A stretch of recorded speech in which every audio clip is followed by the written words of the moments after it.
વાનગીની? આ એક પેસ્ટ બનાવીને પછી રોટલીના લોટમાં સ્ટફિંગ કરવાનું હોય છે. સામગ્રી શું લઈએ છે? અડદની દાળની પેસ્ટ, રોટલીનો લોટ અને મસાલામાં મરચું, લીલા મરચાં, જીરા પાવડર અને મીઠું ને હિંગ. ઓકે, પ્રી પ્રિપરેશનમાં શું છે? અડદની દાળને પલાળીને વાટી લેવાની. અચ્છા. લગભગ 3 કલાક પલાળવાની અને પછી એની પેસ્ટ તૈયાર કરવાની. અને એ તૈયાર હોય ત્યારે બનાવતા કેટલો ટાઈમ લાગે છે? 10 થી 15 મિનિટ. ઓકે, શીખવી દો. શ્યોર. આપણે પહેલા સ્ટફિંગ તૈયાર કરીશું. આ અડદની દાળની પેસ્ટ છે. ખાસ ધ્યાનમાં રાખવાનું કે અડદની દાળ પલાળ્યા પછી જ્યારે વાટવાની હોય તો પાણી બિલકુલ નહીં લેવાનું. અચ્છા. ધારો કે વાટતી વખત આપણાથી પાણીનો ભાગ વધારે થઈ ગયો તો એને કટકો મૂકીને ચાયણીની અંદર અડદની દાળને મૂકી દેવાની, જેથી પાણી એકદમ નીતરી જાય. તે છતાં ના થાય તો અડદની લોટ જે હોય એ લોટ અંદર 1 ચમચી મિક્સ કરી દેવાનું. આ સ્ટફિંગ ઢીલું હશે તો પૂરી સરખી ના થાય. અચ્છા, એટલે પાણી બિલકુલ નિતારી લેવાનું અને થોડું કડક રાખવાનું. આપણે લગભગ 100 ગ્રામ અડદની દાળ છે, એની પેસ્ટ તૈયાર કરી છે. લીલા મરચા ઝીણા સુધારેલા લગભગ 1 ટીસ્પૂન જેટલા, આદુ ઝીણું સુધારેલું 1 ટીસ્પૂન,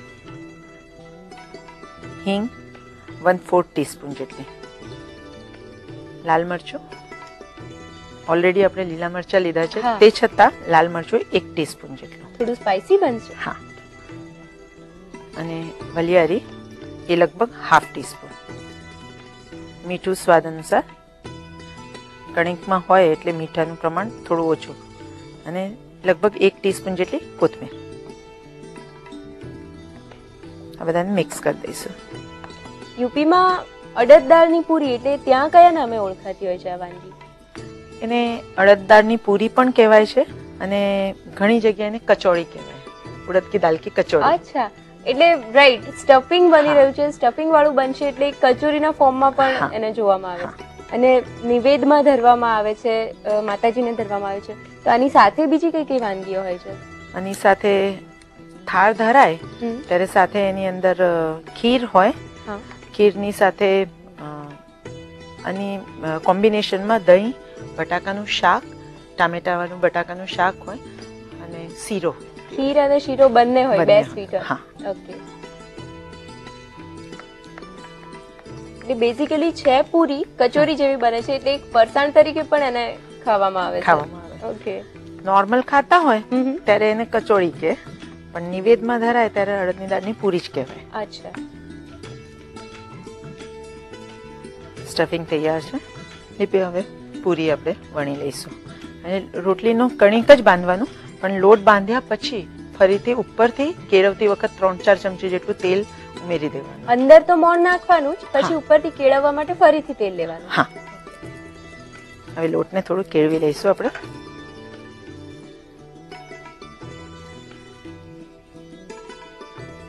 યુપીમાં જનરલી કેવા ટાઈપની, કેવા ટેસ્ટની વાનગીઓ પ્રિફર થતી હોય છે? ત્યાં તીખી વસ્તુઓ વધારે વપરાતી હોય છે અને તળવાનું બહુ જ ઓછું હોય. ઓછું હોય છે? ઓછું. ઓકે. આ રીતે આપણે આ ટામણમાં થોડું એ કરી વણી લઈશું.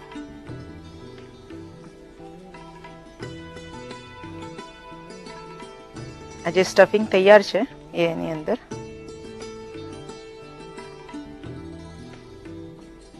બહુ નહીં લેવાનું, થોડુંક જ લેવાનું. ઓકે. લગભગ 1/2 ટીસ્પૂન જેટલું જ લઈએ છીએ. અને નોર્મલ પૂરી સ્ટફ કરીએ ને આપણે કોઈ બી વસ્તુ એ રીતે સ્ટફ કરી પોટલી શેપમાં. હા.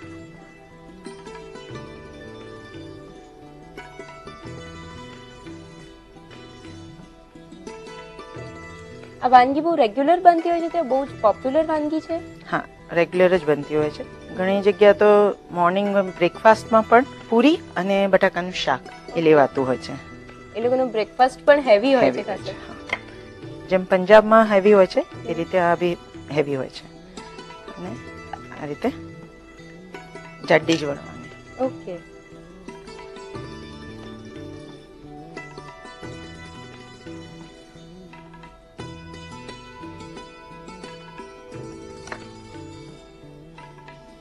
અને એને વણતી વખત ખાસ ધ્યાન રાખવાનું, કારણ કે અડદની દાળ હોય એટલે પાણી છૂટે જ, એટલે વણતા બહુ જ હલકા હાથે કરવાનું, જો આ રીતે ફાટી જ જાય. એટલે અટામણ જ થોડું ભભરાઈ દેવાનું, સીલ નહીં કરવાનું, અટામણથી જ કરવાનું.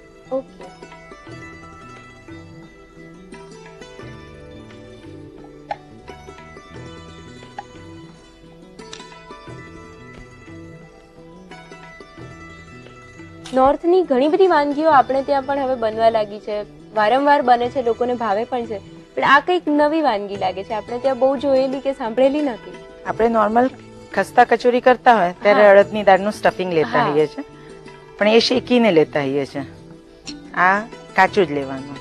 એટલે સાઈઝ, શેપ, દેખાવ, ઇન્ગ્રેડિયન્ટ એ બધું ખસ્તા કચોરી ટાઈપનું થશે થોડું, પણ છતાંય પ્રોસેસ ઘણી બધી અલગ છે. ટેસ્ટ જુદો હોય થોડો. વલિયારી, આદુ, લીલા મરચા, હિંગનું પ્રમાણ વધારે છે, એટલે એક મિક્સ્ડ ટેસ્ટ આવશે.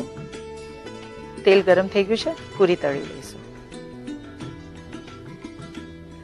પૂરી સ્ટફ કરેલી છે એટલે તળતી વખતે પણ કોઈ ધ્યાન રાખવું પડશે? ના, એટલે એકદમથી તાવે તો કે જારો જે પણ હોય એ તરત એની ઉપર લગાવવાનું નહીં, થોડું ફૂલવા દેવાનું. આ રીતે તેલ ઉપર રેડતા જવાનું. જ્યારે આ એક થવા આવે ત્યારે જ બીજી એની અંદર ઉમેરવાની.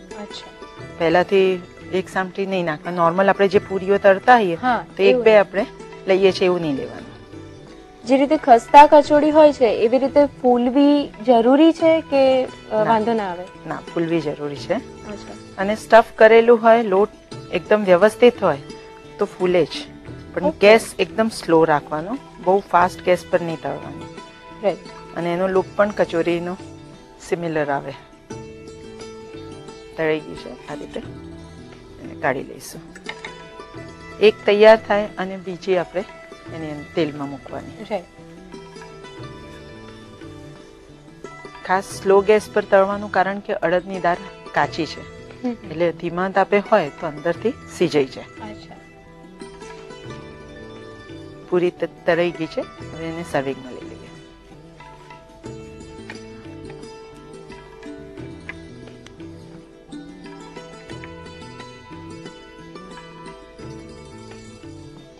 પૂરી તૈયાર છે. નોર્મલી નિવેદમાં ખીર, બટાકાનું શાક અને શીરા સાથે પીરસાતી હોય છે. અત્યારે આપણે દહીં સાથે પીરસીએ છીએ. તો તૈયાર છે અડદ દાળની પૂરી.